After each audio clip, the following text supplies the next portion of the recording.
धान बंचाइबाकू जाई घटिला दुर्भाग्य जड़े मृत दुई जन अचेत।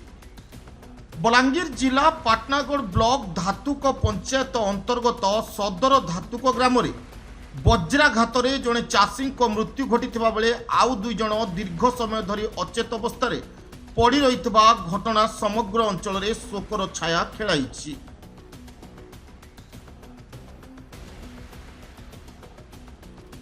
प्राप्त सूचना अनुसार गुरुवार राति प्राय 2टा समय मंगलू बाग बयस 58 तांको पुओ सुनील बाग एवं विपिन छतर बिलरे कटा जाइतबा धान रखिथिले। एही समय काल बैशाखीर प्रभाव में प्रबल पवन सह घड़घड़ी एवं वर्षा आरंभ होइथिला।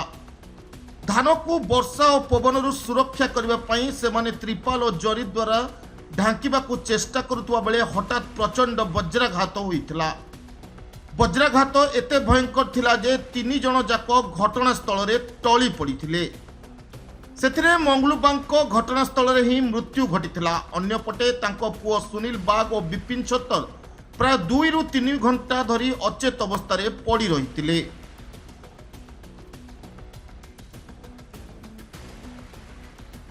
घटना संपर्क में खबर पाई परिवार लोक ग्रामवासी पाटनागढ़ पुलिस को सूचना देते। शुक्रवार सकाळे पाटनागढ़ पुलिस घटनास्थल में पहुंची शव को जबत कर तदंत आरंभ कर पाटनागढ़ थाना अधिकारी हरिबंधु गड़तिया सूचना देइछंती। मृतक मंगलूबाग गरीब श्रेणी होइतबारु तांको परिवार को सरकारी सहायता शीघ्र प्रदान करबा पई धातुक सरपंच तुलसीराम ठाकुर कृषक नेता यति प्रधान एवं ग्रामवासी दाबी करिसेंती। एही दुर्घटना पुणी थे प्रमाण कर देछि जे प्राकृतिक विपर्यय समय सावधानता अवलंबन केते आवश्यक। चंद्रबार मोर बापा सेटा मंगलू बागे पाल्टा भी आस्तिनु आउ गयो पता केते बजे राती घटना भेल? 1:30 रु 2 बजे भीतर कथा सड़क मारला नहीं 2-3 जन हंता विषय इरा ही थिनु जेता आसला कि देखनु ताहा के नुनु आमे हां तापर से आड़ पड़ी थिले।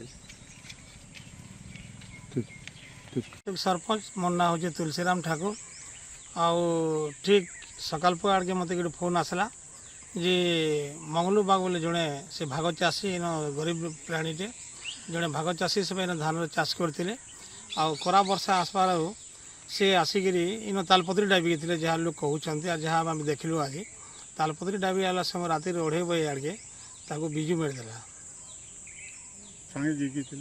सांगे आउ ताकर 4 जन थे सर जहाँ कहून प्रत्यक्षदर्शी भी अच्छन और से 4 जन भी बिजु मारला पर से भी बेहोश हो पड़ जाते आधा घंटा घंटे पर से जिते बेहोश आसले होश आसले से सब से जाकि फोन फोना लोक को डकाहका करते। प्रशासन के काना किसी कहबो? प्रशासन के जेनटा के एफआईआर है से जेनटा पाइबार कथा आम पंचायत जेन सहायता मिलवा कथा से भी ताको दिया है। आउ वर्तमान तो पुलिस आइछन पोस्टमार्टम पर जाउछि। ओडिशा ब्यूरो मुख्य संतोष पट्टनायक बलांगीर जिला प्रतिनिधि मुना गौड़ रिपोर्ट श्रीक्षेत्र लाइव।